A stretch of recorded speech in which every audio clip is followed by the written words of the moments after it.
안녕하세요. 2022년 1월 17일 정부는 방역 패스에 대한 입장을 발표합니다. 이번엔 지역 형평성 논란이 있다고 하는데요. 보건복지부의 방역 조치는 처분성이 없다는 서울행정법원의 판단이 나비 효과를 불러일으켰습니다. 정부가 대대적으로 시행하는 방역 패스 정책인데 아무래도 법원이 일제히 제동을 걸기에는 부담이 있었을 겁니다. 그래서 보건복지부의 방역 조치는 처분성이 없다는 판단 하에 각하하였고 서울시만 인용하였습니다. 그 결과 서울시에서만 방역 패스가 집행정지 되었던 것이죠. 여기에서 전국적으로 모순이 발생하게 됩니다. 서울시는 코로나19 확진자가 가장 많은 도시라고 합니다. 확진자가 가장 많은 도시는 방역 패스의 효력이 정지되고 확진자가 가장 적은 도시는 방역 패스가 유지되고 있는 상태입니다. 따라서 지역 간 형평성 문제가 불거지게 된 것입니다. 특히 17일부터는 방역 패스 계도 기간이 끝나기 때문에 위반할 경우 과태료가 부과됩니다.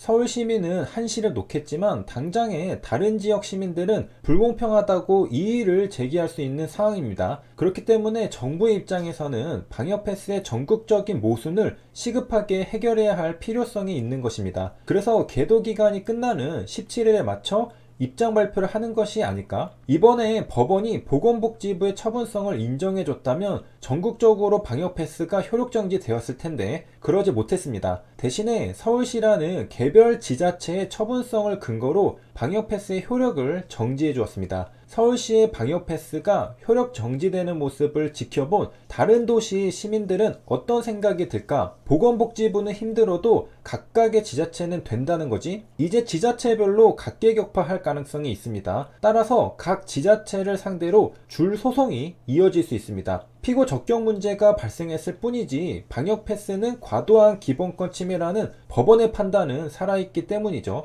그 논리 그대로 각 지자체를 상대로 소송을 걸면 피고 적격 문제를 해결하면서 방역 패스 집행정지 판단을 이끌어낼 수 있습니다. 정부 입장에서는 난처할 수 있습니다. 어떻게 해야 할까? 최재우 고려대 의대 예방의학과 교수는 정부가 방역 패스의 과학적 근거나 구체적인 감염 예방 효과를 데이터로 제시하면서 설명했어야 하는데 그러지 못했다고 지적했습니다. 그러니 이번에는 방역 패스를 시행해야 하는 과학적인 근거를 국민들에게 잘 설명해야 한다는 것입니다. 국민들을 이해시키고 설득해야 한다는 것이죠. 최 교수는 방역 패스는 물론 영업시간 제한 등의 효과에 대해서도 근거로 제시할 수 있는 데이터를 만들어놔야 한다고 강조했습니다. 한국 국민들은 교육 수준이 높기 때문에 과학적인 근거를 충분히 제시한다면 납득할 수 있을 겁니다.